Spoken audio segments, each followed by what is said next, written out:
Hey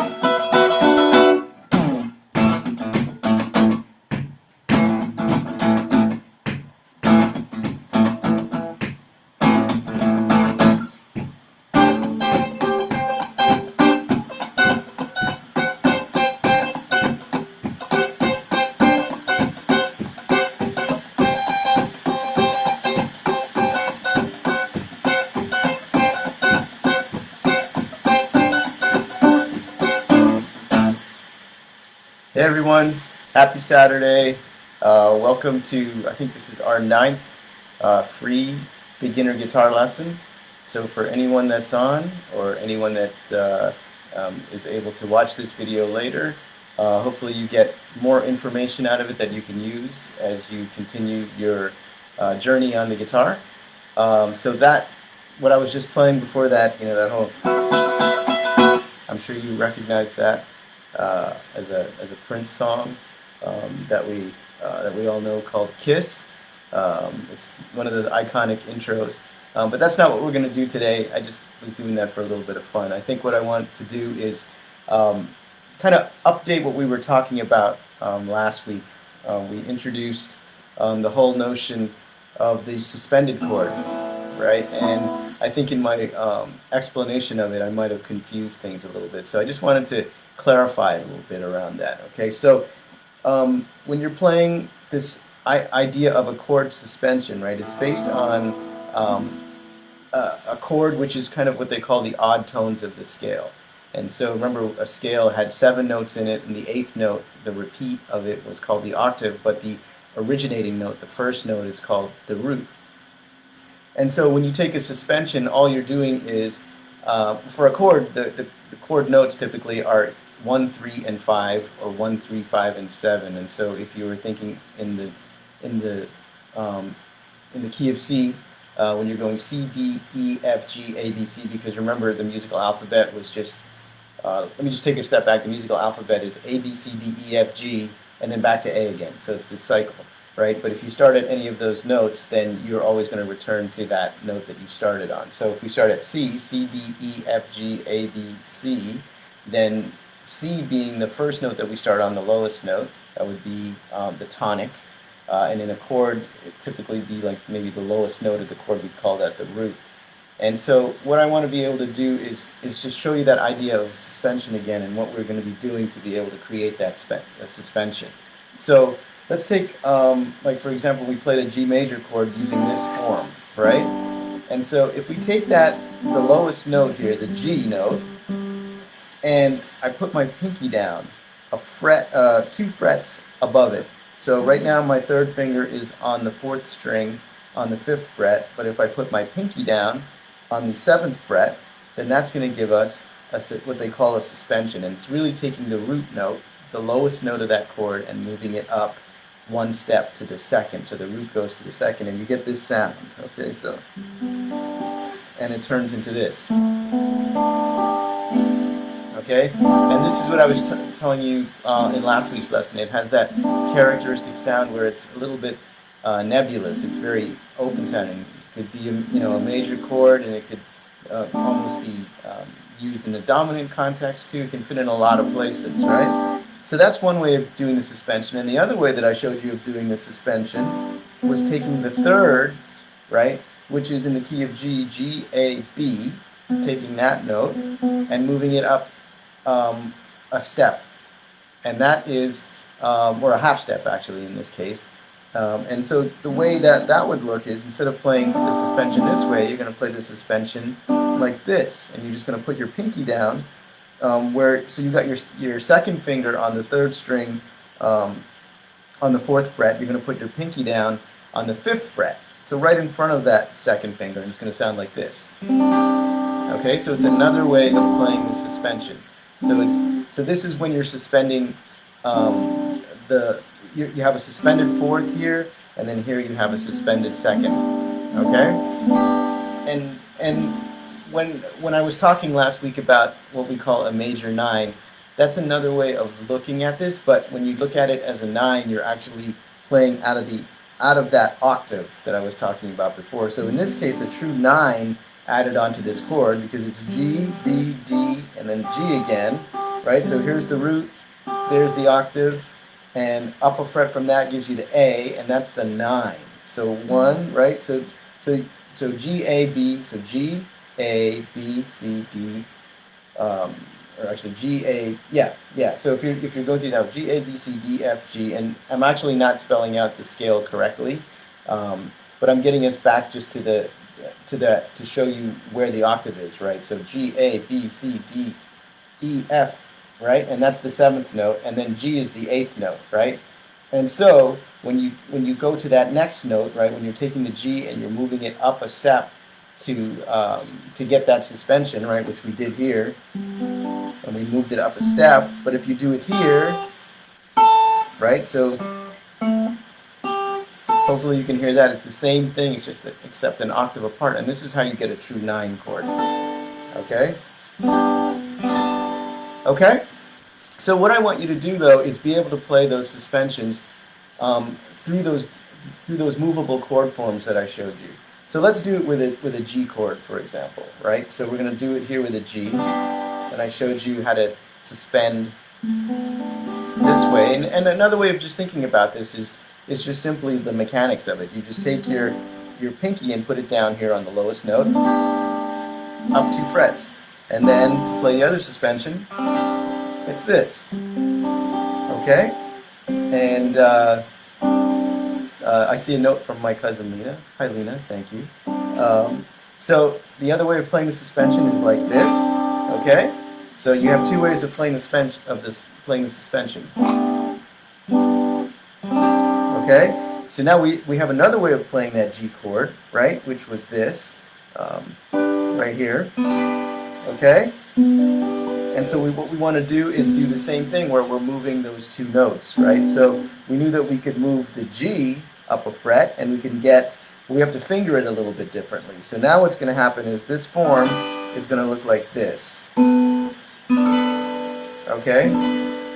And then if we were to move the other note where we took a B and we moved it to a C, what we could do is we can go like this, where where the last time around I showed you this form where we took the D major form and we just moved it up, right? D, we moved that all the way up here. Okay, so 2 ways of playing that.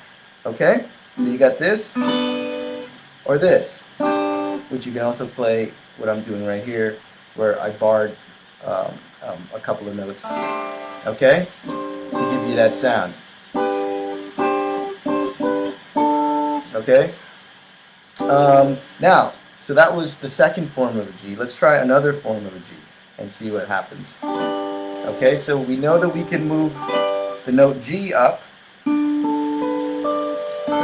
Okay, so you see what I did? I had to refinger a little bit to make this work. Hopefully you can all see that. Okay? Alright, so that was when we moved the G. Now let's take the B and move it up to a C. This is a little bit easier. All I did was slide out my pinky 1 fret. Okay? So now you have multiple ways of playing that suspended chord. So hopefully you can use that. Oh, Drell's on too, another friend of mine from New Jersey.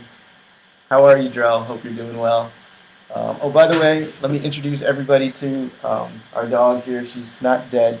She's just sleeping. Right, Keith, say hi. Say hi. Goofball. Say hi. Yeah, say hi.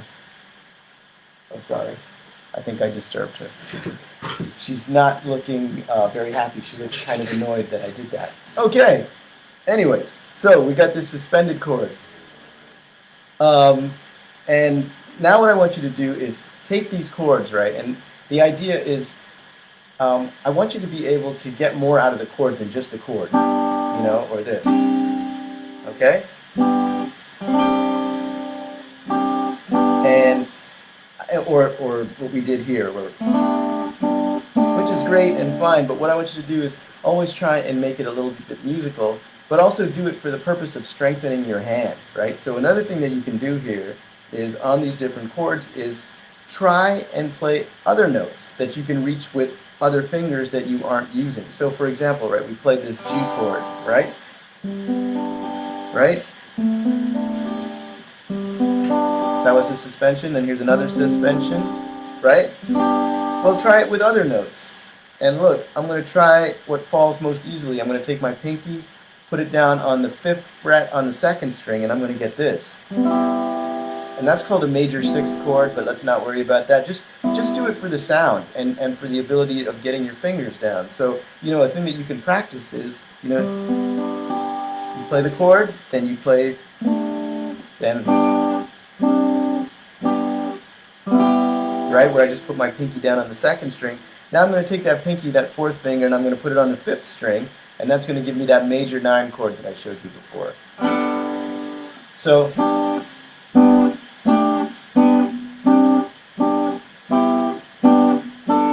okay? And these are things that you can use to embellish the chord when you're playing it. So,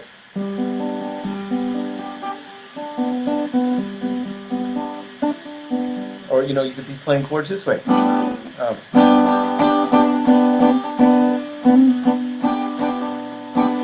Okay? So you can do that with each of the chord forms that we have. So if we played that G here, right? And sometimes you might have to alter your fingering a little bit. You have to get a little creative. But these are the things that you should try, right? These are the things that are going to get you familiar with the guitar neck and understanding how you can play a chord in different ways to be able to execute different things that you want to be able to hear, right? So here's another way of playing that same chord, right? But what I can do now is I can try different things. Now you see I made a mistake there, but that's the kind of thing that you want to try, because that's the way you're going to know where your finger can go to get you a good sound on that chord. So I knew that if I went up here, it's not going to sound good. I mean, it can, I guess, in a out sort of way. But what's within the chord and within the scale that sounds good is an up a half step on that lowest note. Or, okay, so be able to do those things. Do the same thing on the next string. Okay? Because I have this pinky free. Now I'm doing this on the 2nd string. If I tried it here, it's not so pleasant, but this one sounds good. It's definitely going to be good all the time. And then the same thing goes with your pinky on the 1st string. So you can try and put it down here. It's not so pleasant, but maybe this one.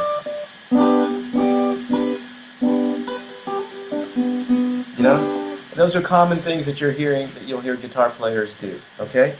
Same thing goes with this next form of the G major chord. And by the way, if you have forgotten any of these chord forms, just go back to any of the older lessons and you'll be able to see how we built these chord forms, okay? So we tried this where we put the 2nd in, right? But this one kind of uses all of your fingers, so it's a little bit harder. So you can get that suspension, and you can get this suspension, right? But what a lot of guitar players like to do on this chord is kind of simply just.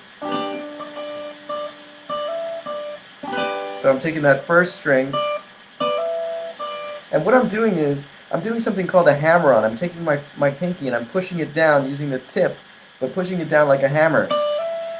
Okay?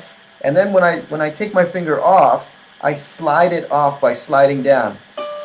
And that's what enables it to sound. Otherwise, nothing really happens. So they call that 2nd motion a pull-off. So there's a hammer-on and a pull-off. So, right? Hammer-on, pull-off. And you should be able to get that at an equal volume. You should practice that, okay?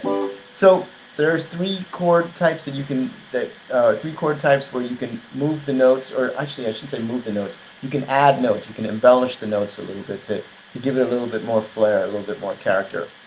Well, remember too, we did the same thing with. You can do the same thing with the minor chords. You can do the same thing with the dominant 7 chord. So I encourage you to go and experiment with that and try it. Okay, so let's take a look at that other chord that we were talking about too last week. This concept of a major 9 chord, and that major 9 chord, right, had a big stretch in it. We took, for example, the barred G major chord, and what we did is we took our pinky here, right, on the 4th string on the 5th fret, and we pushed it out 2 frets. And so now we have, it's a pretty big stretch. Okay? And so what I wanted to do was show you how to use that. Now we'll do that with a minor chord too, which by the way would look like this on G. So if we were to play a regular barred minor chord on G, right? But what we're going to do now is we're going to take, we're going to take this pinky of ours and we're going to move it out 2 frets. Okay? And I'm going to show you how to use that now. So there's this Police song, right? I think it goes like, let's see here.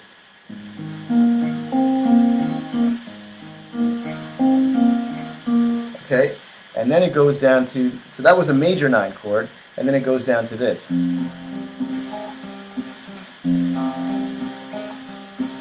Okay?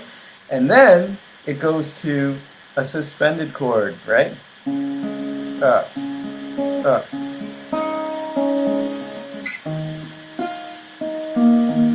Okay, so hopefully you saw what I did there. I basically played this, what's called an A flat major 9. Okay, this is based off a bar on the 4th fret, and then I go down to what's called an F minor 9. Okay? Okay, and that's barring on the 1st fret. And then I played this D suspended chord, okay? And what I'm doing is, just notice what strings I'm playing. I'm playing the 5th string. I'm not touching the 6th string. Okay?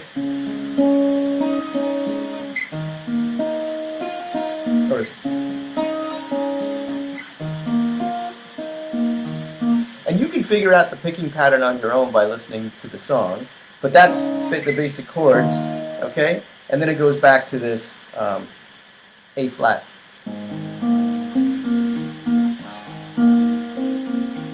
Okay? Now, the interesting thing on that song is it doesn't always return to this chord. In a couple of instances, it goes to this chord. So if we were to play the entire thing, let's hear it.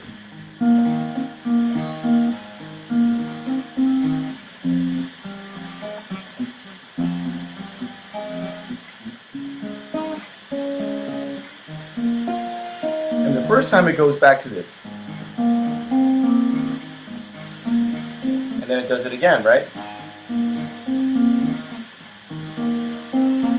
And then to that stretched F minor 9.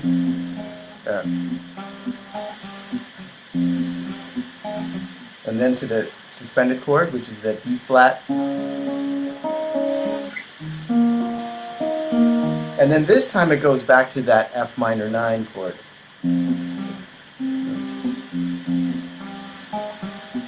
Okay? And then you go to that, the middle kind of pre-choruses, you know, that, let's see here. Oh yeah. So you're doing the suspended chord.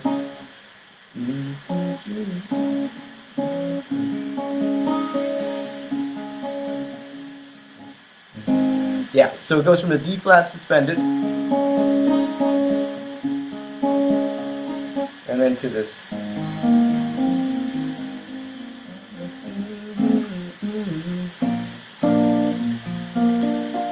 Right, or you can play that major 9, which is a B flat major 9, and it's I'm barring at the 6th fret, and it's to the E flat suspended, and then back to the, you know, the every breath you take thing, that.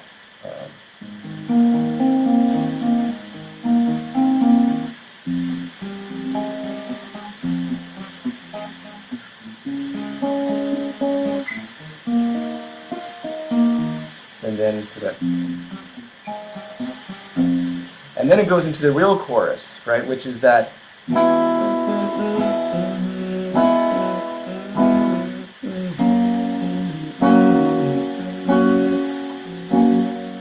So what I'm playing there is, it's just an E major chord. Okay? And then I'm playing an F sharp major chord, that's all. And you can play it as a full bar. Okay? But the way I like to do it is because you're playing this E major chord and you're ringing these open strings. You can just play part of that F sharp major chord that I was showing you before that was at the second fret. And instead of barring the whole thing, and you can leave the first and second strings open, the two lowest, the two bottom strings here, or the two thinnest strings. So,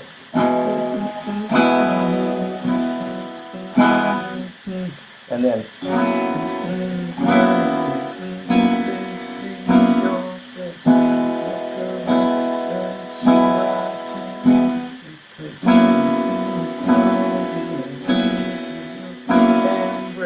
back to E, and then back to the A flat major 9, and then it's just that pattern again, and then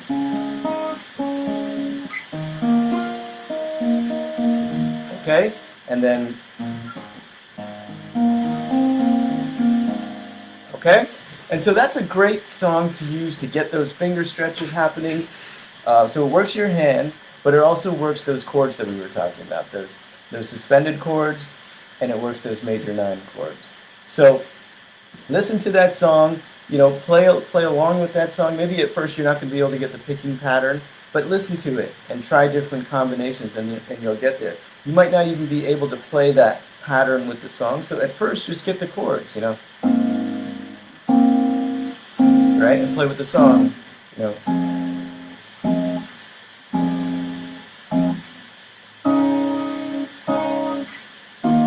okay, and then, and the second time around, it's pretty similar, but there's a difference, right? Okay, that's the F minor 9, E flat sus, E flat sus, but this time around it goes back to the F minor 9, okay? And then what was the next part? Back to the E flat sus, and then it's to the A flat sus. Right, this is the pre-chorus. Right, and B flat major sus. Oh, whoops. Haha. And then you got the E flat sus. Okay? And then back to the top again, which is that A flat sus. Okay?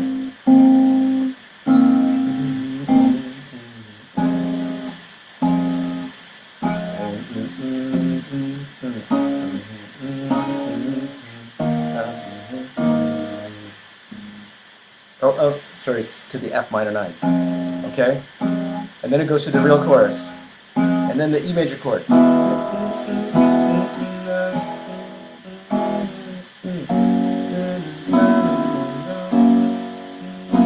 Right, that's F sharp. Back to the E. To the F sharp. And then back to the E major. And then back to the beginning.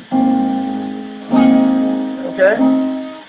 And so it works those stretches, works those chords. I think it's a great one to, to be able to get down and, have some fun with. The other thing that I wanted to cover a little bit today too was, those embellishments, right? So we talked a little bit about those embellishments before. Well, I want you to be able to do the same thing, when you're playing your scales as well. And a good one to work on to be able to do that is that pentatonic scale that I showed you, or the blues version of that pentatonic. So remember, the pentatonic was the scale that looked like this. It was a 5-note scale. Okay, 1, 2, 3, 4, 5, and then the octave again. Okay, but the fingering, the full pattern was.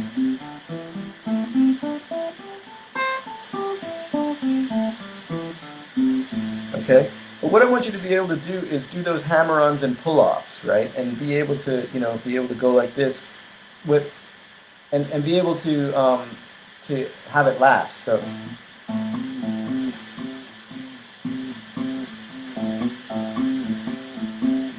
See, I'm going 1, 4, right? Then I'm going to do the same thing with 1 and 3.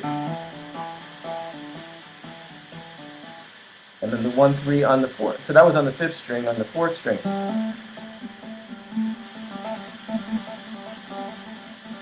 Okay, you'll get pretty quick at it pretty quickly. But you'll also see that certain fingers are tougher to do this on, especially on an acoustic guitar like this one that I'm using. And you'll find that it's harder to keep it going and keep a volume going for a while. But you got to be able to do this. Okay? So practice that. And do that, you can do that with your major scale too, but it's just going to be a little bit different of a fingering, a little bit tougher. So the major scale, right, that we learned was, right.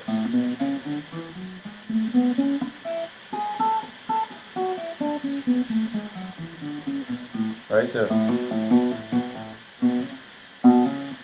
and you see I had to actually pick to make it sound, but the idea here is to try and do it without picking. You got to pick the first note, or you can actually hammer that on too. See, it's tough. It gets quieter and quieter, so it's something that I've got to work on as well. Okay?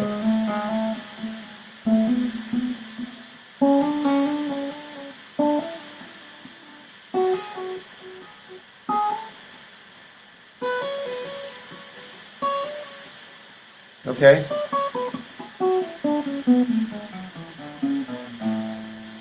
All right, so give all of that, some time.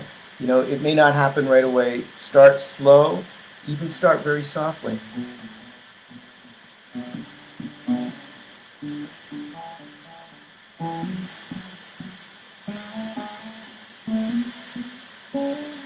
Okay, and eventually what you want to be able to do is be able to get it into your playing. So like maybe with the pentatonic, it could be something like, so that's not all picked now. Some of it is hammered on and pulled up.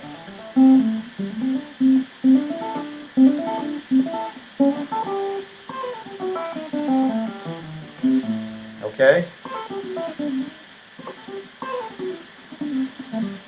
That's how you get to be able to play with a lot of speed too, because if you were trying to pick all of that stuff, not only would it stylistically sound different, it would I mean, some people do that, but it's just a different sound, and you should be able to master kind of both ways of being able to pick all those notes, but you should also be able to use these hammer-ons and pull-offs, and remember too that it gives you a different sound. So these are all things that you can use as part of your palette as an artist, as you're playing these songs, as you're improvising over these songs, to be able to again make the song sound the way you want to make it sound, not just sure, make it sound like the record, but when you want to, artistically interpret it, then you're going to be able to do that as well. So, I think I gave you a lot of things to consider. Looks like my wife is back with lunch. Aha. So, and the dog knew that right away. You see that she just took off to go get hers. So anyways, let's stop there. I want to say thank you all for those of you that joined.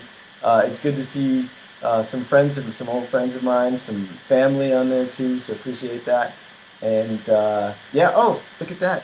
There's some other folks down here too. So anyway, hello to everybody, but also have it's also, I guess, goodbye, because this is the end of this lesson. I'll continue next week. Not sure how many more lessons are going to be beginner topics, but let's see how people respond to this. I'll take a look back and see if there's people watching, getting stuff out of it, and then decide to continue or not. I think the next one's going to be number 10. So let's see if that's a good point to continue or not.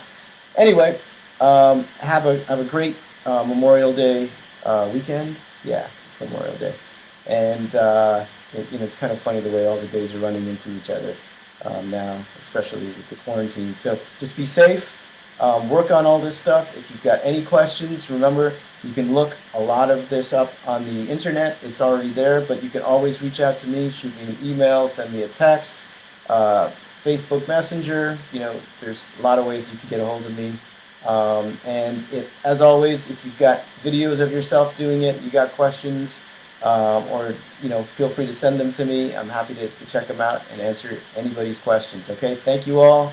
Have a great holiday weekend, and I'll see you next week. Take care. Bye.